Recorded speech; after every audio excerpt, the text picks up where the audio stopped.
ಘಟಕ 2 ವೈಚಾರಿಕತೆ ಕಲ್ಕಿ. ಈ ಹಿಂದೆ ನಾವು ಘಟಕ 1ರಲ್ಲಿ ಬರುವಂತಹ ಎಲ್ಲ ಸಂಪೂರ್ಣ ಅಧ್ಯಯನಗಳನ್ನು ಅಭ್ಯಾಸ ಮಾಡಿದ್ದೇವೆ. ಹಿಂದಿನ ವಿಡಿಯೋದಲ್ಲಿ ನೀವು ಅವುಗಳನ್ನು ಕಾಣಬಹುದು. Welcome to all BA students. ಇವತ್ತಿನ ದಿನ ನಾವು ಘಟಕ 2ರಲ್ಲಿ ಬರುವಂತಹ ವೈಚಾರಿಕತೆಯಲ್ಲಿ ಬರುವ ಕಲ್ಕಿಯನ್ನು ಅಭ್ಯಾಸ ಮಾಡೋಣ. ಕರ್ತೃ ಕೃತಿ ಪರಿಚಯ. ಕುವೆಂಪು ಕಾವ್ಯನಾಮದಿಂದ ಪ್ರಸಿದ್ಧರಾದ KV ಪುಟ್ಟಪ್ಪನವರು ಹೊಸಗನ್ನಡದ ಮೊದಲ ಮಹಾಕವಿ. ಕನ್ನಡ ನವೋದಯ ಕಾವ್ಯದ ಹಳೆಯ ತಲೆಮಾರಿನ ಪ್ರಮುಖ ಕವಿ, ಭಾವಗೀತೆಕಾರರು.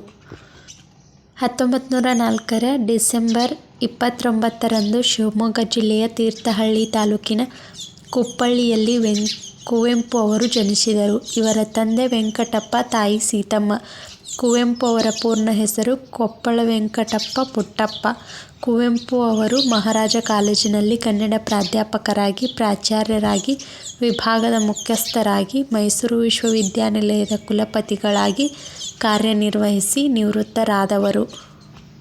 ಕೃತಿಗಳು: ಕೊಳಲು, ನವಿಲು, ಪಾಂಚಜನ್ಯ, ಕೃತ್ತಿಕೆ, ಚಂದ್ರಮಂಚಕೆ ಬಾ ಚಕೋರಿ, ಪಕ್ಷಿ ಕಾಶಿ, ಪ್ರೇಮ ಕಾಶ್ಮೀರ, ಗೀತಾಂಜಲಿ, ಕೋಗಿಲೆ ಮತ್ತು ಸೋವಿಯತ್ ರಷ್ಯಾ. ಕುವೆಂಪು ಅವರ ಕೆಲ ಪ್ರಮುಖ ಕವನ ಸಂಕಲನಗಳು: ಜಲಗಾರ, ಶೂದ್ರ ತಪಸ್ವಿ, ಸ್ಮಶಾನ, ಕುರುಕ್ಷೇತ್ರಂ, ಮಹಾರಾತ್ರಿ, ಶೋಭಿಯ ಭಾಗ್ಯ ಮುಂತಾದವು ಇವರ ಪ್ರಮುಖ ನಾಟಕಗಳು. ರಕ್ತಾಕ್ಷಿ, ಬಿರುಗಾಳಿ ಇವೆರಡೂ ಕುವೆಂಪು ಅವರ ಪ್ರಸಿದ್ಧ ರೂಪಾಂತರ ನಾಟಕಗಳು. ಕಾನೂರು ಹೆಗ್ಗಡತಿ, ಮಲೆಗಳಲ್ಲಿ ಮದುಮಗಳು ಇವೆರಡು ಇವರ ಮಹಾ ಕಾದಂಬರಿಗಳು. ಮನುಜಮತ, ವಿಶ್ವಪಥ, ವಿಚಾರ ಕ್ರಾಂತಿಗೆ ಆಹ್ವಾನ, ಜನತಾ ಪ್ರಜ್ಞೆ ಮತ್ತು ವೈಚಾರಿಕ ಜಾಗೃತಿಯು ಇವರ ವೈಚಾರಿಕ ಕೃತಿಗಳು. ಕಾವ್ಯವಿಹಾರ, ದ್ರೌಪದಿ, ಶ್ರೀಮುಡಿ, ಸರೋವರದ ಸಿರಿ ಕನ್ನಡಿಯು ಕುವೆಂಪು ಅವರ ರಮ್ಯ ವಿಮರ್ಶಾ ಕೃತಿಗಳು. ರಸೋವೈಸಂ ಇದು ಇವರ ಕಾವ್ಯಮೀಮಾಂಸಾ ಕೃತಿ. ಸ್ವಾಮಿ ವಿವೇಕಾನಂದ, ಶ್ರೀರಾಮಕೃಷ್ಣ ಪರಮಹಂಸ ಇವೆರಡೂ ಇವರ ಜೀವನ ಚರಿತ್ರೆಗಳು. ಚಿತ್ರಾಂಗದ ಇವರ ಖಂಡಕಾವ್ಯ. ಶ್ರೀರಾಮಾಯಣ ದರ್ಶನ ಇವರ ಮಹಾಕಾವ್ಯ. ಬೊಮ್ಮನಹಳ್ಳಿಯ ಕಿಂದರಿ ಜೋಗಿ ಇವರ ಶಿಶು ಸಾಹಿತ್ಯ ಕೃತಿ. ನೆನಪಿನ ದೋಣಿಯಲ್ಲಿ ಇದು ಕುವೆಂಪು ಅವರ ಆತ್ಮಕಥೆ. ಕುವೆಂಪು ಅವರ ಸಾಹಿತ್ಯ ಸಾಧನೆಗೆ ಹಲವಾರು ಶ್ರೇಷ್ಠ ಪ್ರಶಸ್ತಿಗಳು ಸಂದಿವೆ. ಕನ್ನಡದ ಪ್ರಶಸ್ತಿಗಳೆಲ್ಲವೂ ಅವರಿಗೆ ಪ್ರಪ್ರಥಮವಾಗಿ ಸಂದದ್ದು ಒಂದು ವಿಶೇಷ. ರಾಷ್ಟ್ರಕವಿ ಪ್ರಶಸ್ತಿ ಪಡೆದವರಲ್ಲಿ ಕುವೆಂಪು ಎರಡನೆಯವರು. ಅವರ ಶ್ರೀರಾಮಾಯಣ ದರ್ಶನಂ ಮಹಾಕಾವ್ಯಕ್ಕೆ ಭಾರತೀಯ ಜ್ಞಾನಪೀಠ ಪ್ರಶಸ್ತಿ ಲಭಿಸಿದೆ. ಕೇಂದ್ರ ಸಾಹಿತ್ಯ ಅಕಾಡೆಮಿ ಪ್ರಶಸ್ತಿ, ಪಂಪ ಪ್ರಶಸ್ತಿ, ಕರ್ನಾಟಕ ರತ್ನ ಪ್ರಶಸ್ತಿ, ಪದ್ಮಭೂಷಣ ಪ್ರಶಸ್ತಿ, ಪದ್ಮವಿಭೂಷಣ ಪ್ರಶಸ್ತಿ ಕುವೆಂಪು ಅವರಿಗೆ ಸಂದ ಇತರ ಕೆಲ ಪ್ರಮುಖ ಪ್ರಶಸ್ತಿಗಳು. ಕುವೆಂಪು ಅವರು 39ನೆಯ ಅಖಿಲ ಭಾರತ ಕನ್ನಡ ಸಾಹಿತ್ಯ ಸಮ್ಮೇಳನದ ಅಧ್ಯಕ್ಷರಾಗಿದ್ದರು. ಪ್ರಬಂಧ ರೂಪದ ಪ್ರಶ್ನೋತ್ತರಗಳು. ಪ್ರಶ್ನೆ 1, ಕಲ್ಕಿ ಕವನದ ಸ್ವಾರಸ್ಯವನ್ನು ನಿರೂಪಿಸಿ. ಪ್ರಶ್ನೆ 2, ವರ್ಗ ವೈಷಮ್ಯ ಹಾಗೂ ಅದರ ದೀಕ್ಷೆ ಪರಿಣಾಮಗಳು ಕಲ್ಕಿ ಕವನದಲ್ಲಿ ಹೇಗೆ ವ್ಯಕ್ತವಾಗಿವೆ ವಿವೇಚಿಸಿ. ಪ್ರಶ್ನೆ 3, ಶ್ರೀಮಂತರ ಶೋಷಣೆಯ ವಿರುದ್ಧದ ಬಡವರ ಪ್ರತಿಭಟನೆಯ ಆಕ್ರೋಶ ಹಾಗೂ ಅದರ ಪರಿಣಾಮ ಕಲ್ಕಿ ಕವನದಲ್ಲಿ ಹೇಗೆ ಮೂಡಿಬಂದಿವೆ ವಿಶ್ಲೇಷಿಸಿ. ಪ್ರಶ್ನೆ 4, ಬಡವನ ಬಡವಾಗ್ನಿ ಸಿಡಿದೆದ್ದರೆ ಶ್ರೀಮಂತಿಕೆ ಅಟ್ಟಹಾಸಕ್ಕೆ ಉಳಿಗಾಲವಿಲ್ಲ ಎಂಬುದನ್ನು ಕಲ್ಕಿ ಕವನ ಹೇಗೆ ಪ್ರತಿಪಾದಿಸಿದೆ ಸಮರ್ಥಿಸಿರಿ. ಪ್ರಶ್ನೆ 5, ಶತಶತಮಾನಗಳಿಂದ ಶೋಷಣೆಗೊಳಗಾದ ಬಡವನ ಹಸಿವಿನ ದಾಹಕ್ಕೆ, ರಕ್ತದಾಹಕ್ಕೆ ಮಿತಿ ಇಲ್ಲ ಎಂಬುದನ್ನು ಕಲ್ಕಿ ಕವನದ ಹಿನ್ನೆಲೆಯಲ್ಲಿ ಚರ್ಚಿಸಿರಿ. ಪ್ರಶ್ನೆ 6, ಬಡವ ಸಿಡಿದೆದ್ದರೆ ಶ್ರೀಮಂತರಿಗೆ ಉಳಿಗಾಲವಿಲ್ಲ ಈ ಮಾತನ್ನು ಕಲ್ಕಿ ಕವನದ ಹಿನ್ನೆಲೆಯಲ್ಲಿ ಸಮರ್ಥಿಸಿ. ಈ ಎಲ್ಲ ಪ್ರಶ್ನೆಗಳಿಗೆ ಸ್ವಾರಸ್ಯವಾದ ಉತ್ತರವನ್ನು ನೋಡುವುದಾದರೆ ಉತ್ತರ: ಪೀಠಿಕೆ. ಕಲ್ಕಿ ಕುವೆಂಪು ಅವರು ವೈಚಾರಿಕ ಪ್ರಜ್ಞೆಯ ಪ್ರಮುಖ ಕವನಗಳಲ್ಲಿ ಒಂದು. ಅವರ ಪಾಂಚಜನ್ಯ ಕವನ ಸಂಕಲನದ ಈ ಕವನದ ಮೂಲ ಆಶಯ ಅಥವಾ ತಿರುಳೆಂದರೆ ವರ್ಗ ವೈಷಮ್ಯ ಹಾಗೂ ಅದರ ತೀಕ್ಷ್ಣ ಪರಿಣಾಮವನ್ನು ಪರಿಣಾಮಕಾರಿಯಾಗಿ ಪ್ರತಿಪಾದಿಸುವುದು. ಶ್ರೀಮಂತ ವರ್ಗ ಬಡವರ್ಗವನ್ನು ತನ್ನ ಸ್ವಾರ್ಥಕ್ಕೆ ಶೋಷಿಸುತ್ತಾ ಬಂದುದಕ್ಕೆ ಶತಶತಮಾನಗಳ ಇತಿಹಾಸವೇ ಇದೆ. ಆದರೆ ಯಾವುದಕ್ಕಾದರೂ ಒಂದು ಮಿತಿ ಇರುತ್ತದೆ. ಬಡವರ ಶೋಷಣೆಗೂ ಒಂದು ಮಿತಿ ಇದೆ. ಆ ಮಿತಿ ಮೀರಿದರೆ ಬಡವನಾಗಿ ಉಳಿಯುವುದಿಲ್ಲ. ಶ್ರೀಮಂತರ ವಿರುದ್ಧದ ಪ್ರತಿಭಟನೆಯ ದಾವಾಗ್ನಿಯಾಗಿ ಸಿಡಿಲಾಗಿ ಸಿಡಿಯುತ್ತಾನೆ.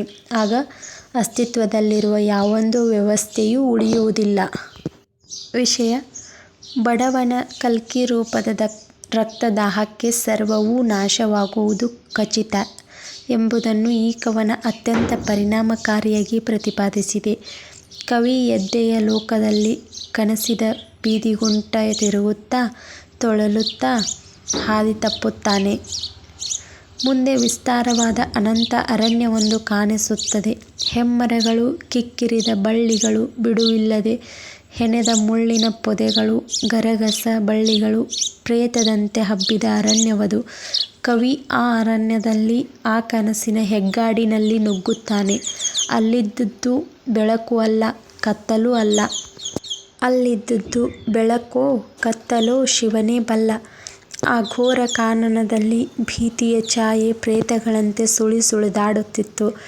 ಕವಿ ಸಾಹಸ ಬಿಡದೆ, ಎದೆಗೆಡದೆ ನಡೆಯುತ್ತಾನೆ. ಸುತ್ತಲೂ ಸ್ಮಶಾನ ಮೌನ. ಕವಿ ಕಾಡನ್ನು ದಾಟಿ ಮುಂದುಗಡೆ ಇದ್ದ ಬೆಟ್ಟವನ್ನು ಹತ್ತಿ ಅದರ ನಡುನೆತ್ತಿಗೆ ಬರುತ್ತಾನೆ.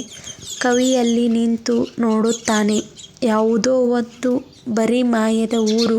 ಒಂದೆಡೆ ಧನಿಕರ ಮನೆಗಳು ನಿಂತಿದ್ದರೆ ಇನ್ನೊಂದೆಡೆ ಬಡವರ ಗುಡಿಸಲು ನಿಂತಿವೆ.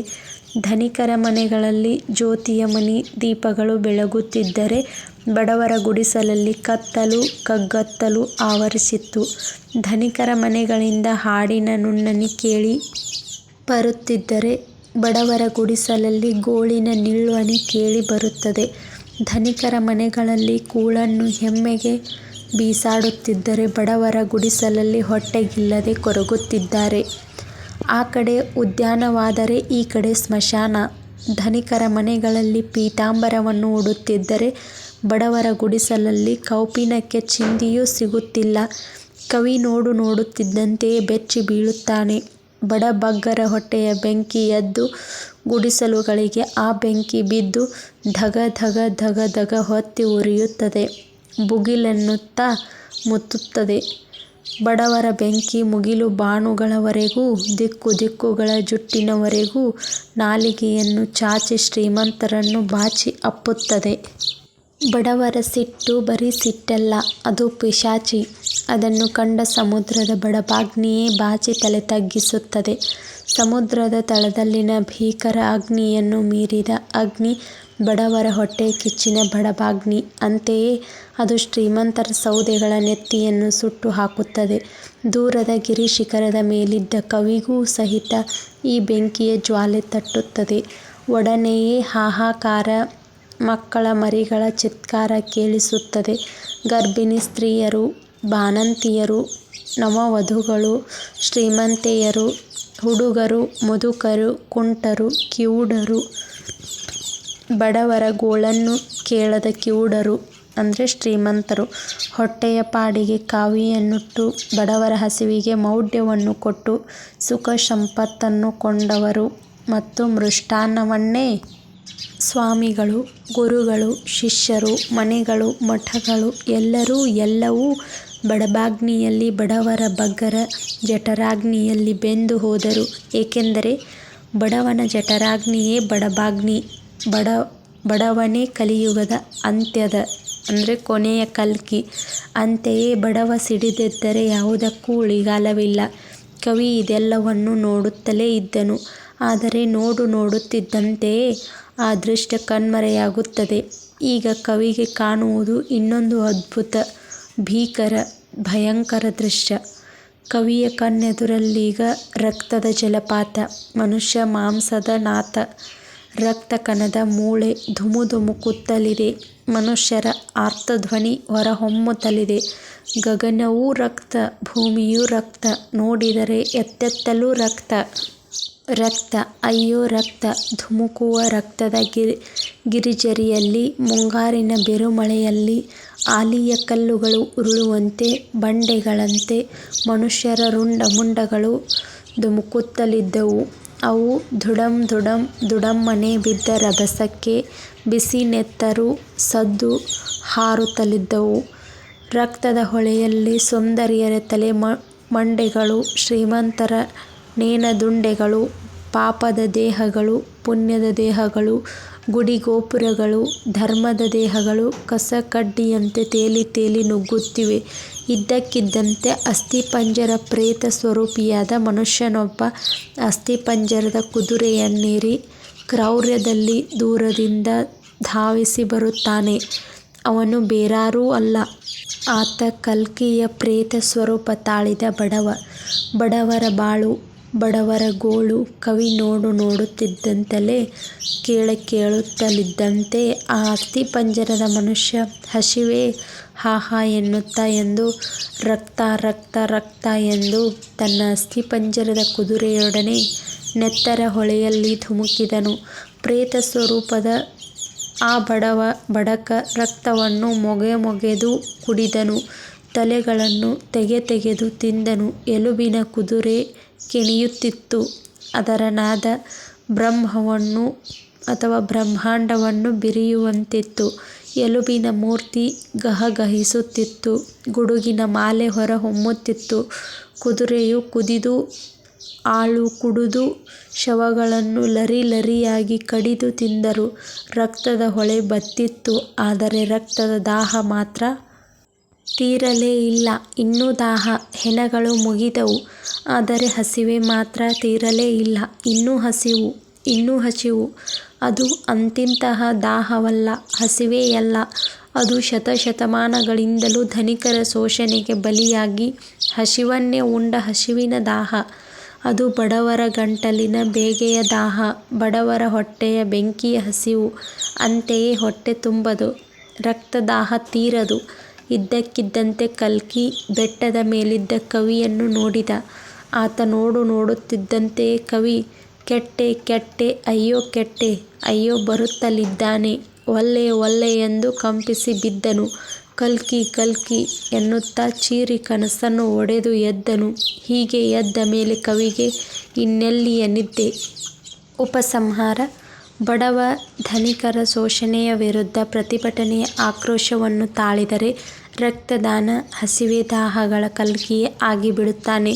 ಆಗ ಯಾವುದಕ್ಕೂ ಉಳಿಗಾಲವಿಲ್ಲ ಎಂಬುದನ್ನು ಈ ಕವನ ಅತ್ಯಂತ ಧ್ವನಿಪೂರ್ಣವಾಗಿ ಹೇಳುತ್ತದೆ. Thank you for watching. ಇದಿಷ್ಟು ಕಲ್ಕಿ ಕವನದ ಪ್ರಬಂಧ ರೂಪದಲ್ಲಿ ಕೇಳಬಹುದಾದಂತಹ ಪ್ರಶ್ನೆಗೆ ಸ್ವಾರಸ್ಯವಾದ ಉತ್ತರವನ್ನು ಕಂಡುಕೊಂಡಿದ್ದೇವೆ. ಮುಂದಿನ ಭಾಗದಲ್ಲಿ ಈ ಅಧ್ಯಾಯದ ಮತ್ತೊಂದಿಷ್ಟು ಪ್ರಶ್ನೋತ್ತರಗಳ ಬಗ್ಗೆ ಚರ್ಚೆಯನ್ನು ಮಾಡಲಿದ್ದೇವೆ. ನಾವು ಹಾಕೋ ಪ್ರತಿ ವಿಡಿಯೋಗಳು ಮೊದಲು ನಿಮಗೆ ಬಂದು ತಲುಪಬೇಕಾದರೆ ಈ ಚಾನಲನ್ನು ಸಬ್ಸ್ಕ್ರೈಬ್ ಮಾಡ್ಕೊಳ್ಳಿ. ಹಾಗೆ ಪಕ್ಕದಲ್ಲಿರೋ ಬೆಲ್ ಆಪ್ಷನ್ ಮೇಲೆ ಆಲ್ ಅಂತ ಕ್ಲಿಕ್ ಮಾಡಿ. Thank you for watching.